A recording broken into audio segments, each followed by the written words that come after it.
Hey guys, Justin Travis Bukes here, coming to an actor's life with a few noteworthy Broadway stories. As you know, this is a video blog to chronicle my life and my story in the world of acting, singing, dancing, musical theater, everything related to it, technical theater, stage combat, and my path as an actor, hoping to garner a family, a group online, both theater and non-theater people, just to sort of follow my path and how we can sort of work together in ways in which I can help other performers, or you all can help me, both in ways of learning and also in just garnering a following, which has become quite handy for many actors in the pursuit of garnering roles and projects and getting hired. So today I want to talk about a few noteworthy stories coming out of the New York theater scene.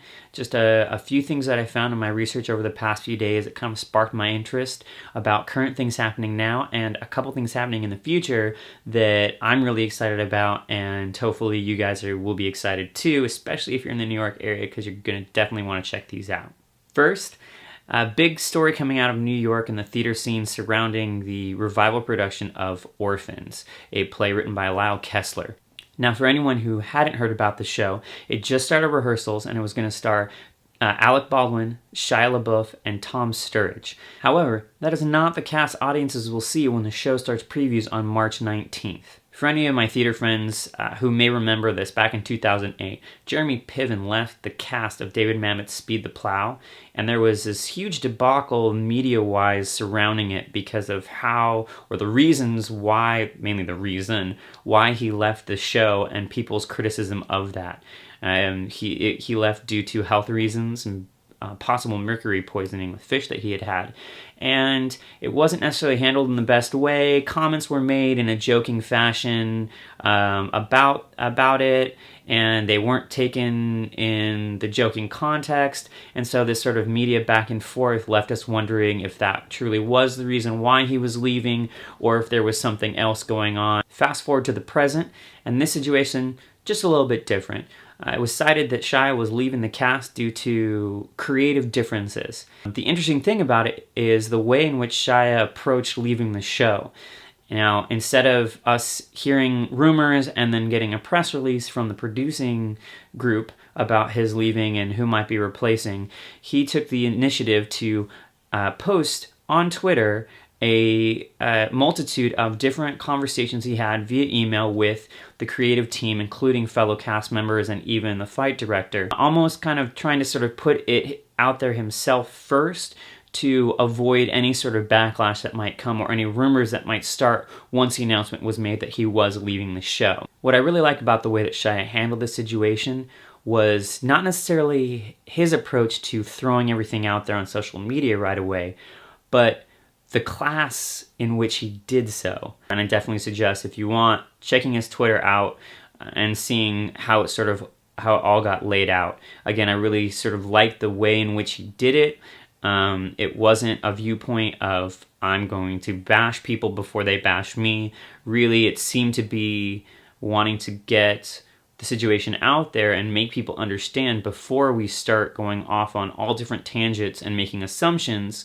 He wanted to make it clear that this was not just one-sided. This was a decision that seemed to be made on both sides, and still support from Shia for the production. For a couple hours ago, they did release that Ben Foster would be replacing him in the show as Treat.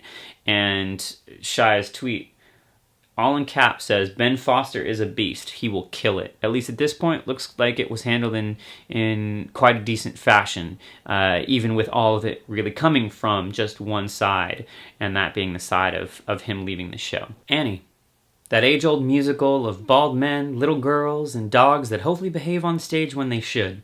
This spring, Jane Lynch will be making her Broadway debut when she replaces Katie Finneran as Miss Hannigan. Many people tend to think that she does have the ability to play intimidating, authoritative figures. And as we all know from Glee, that is definitely true. However, my concern mainly lies with the fact that Sue Sylvester, even as evil as one might call her, is almost comical in the way that she does approach it. And that's part of what has worked for Jane Lynch in so many of her characters, is just the natural deadpan comedy that she brings to it. And whereas I can find the similarities between her and her bass personality that most of us have seen in, say, Carol Burnett in playing the role of Miss Hannigan. It also concerns me the possibility that her Miss Hannigan may not be dark enough. Annie, no matter how much of a fluff piece someone may call it, and just a feel-good musical, part of the struggle of it is that we do need those villain characters to be not only humorous and comical, but also deviant enough that we truly do hate them and applaud when their devious plot is unraveled, and the fact that they don't win.